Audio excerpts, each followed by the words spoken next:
જય શ્યામ। આજે હું તમને ગીરના એવા જંગલોમાં લઈ જઈશ જ્યાં કુદરતનો એવો ચમત્કાર છે જે જોઈને તમે પણ ચોંકી જશો। એક એવી જગ્યા જ્યાં કડકડતી ઠંડીમાં પણ પાણી ઉકળે છે અને ઢાળ પર ગાડીઓ એન્જિન વગર આપમેળે ઉપર ચઢે છે। હા, આજે આપણે જાણીશું પવિત્ર ધામ તુલસી શ્યામનો અસલી ઇતિહાસ અને તેના વણઉકાયેલા રહસ્યો વિશે। વિડીયો પૂરો જોજો, મજા આવી જશે। તુલસી શ્યામનો ઇતિહાસ હજારો વર્ષ જૂનો છે। પૌરાણિક કથા મુજબ અહીં ભગવાન શ્રી કૃષ્ણએ જાલંધર નામના રાક્ષસનો વધ કર્યો હતો। અહીં ભગવાન વિષ્ણુ શ્યામ તરીકે બિરાજમાન છે। આ મૂર્તિ અતિ પ્રાચીન છે જે અને ગીરની પહાડીઓ વચ્ચે આવેલું આ મંદિર મનને અદ્ભુત શાંતિ આપે છે।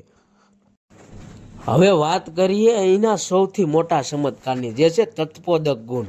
અહીં ગરમ પાણીના 7 કુંડ છે। નવાઈની વાત એ છે આ પાણીમાં કાયમ વરાળ નીકળતી હોય છે અને તે ઉકળતું રહે છે। વિજ્ઞાન કહે છે કે જમીન નીચે રહેલા ગંધકના લીધે પાણી ગરમ છે, પણ શ્રદ્ધાળુઓ માને છે આ ભગવાનનો પ્રસાદ છે। આ પાણીમાં નાહવાથી ચામડીના રોગો મટી જાય છે। પણ સૌથી મોટું રહસ્ય તો મંદિરની બહાર છે। અહીં એક એવી ટેકરી છે જ્યાં ગુરુત્વાકર્ષણનો નિયમ કામ નથી કરતો। જો તમે ગાડી અહીં ન્યુટ્રલ ગિયરમાં ઊભી રાખો તો એ નીચે જવાને બદલે પહાડ તરફ આપમેળે ખેંચાવા લાગે છે।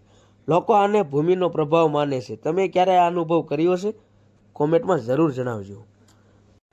તો આ હતો તુલસી શ્યામનો ઇતિહાસ। ચેનલને લાઇક, શેર, સબસ્ક્રાઈબ કરી વાળજો। જય શ્રી કૃષ્ણ। ફરીથી મળીશું એક નવા વિડીયોમાં।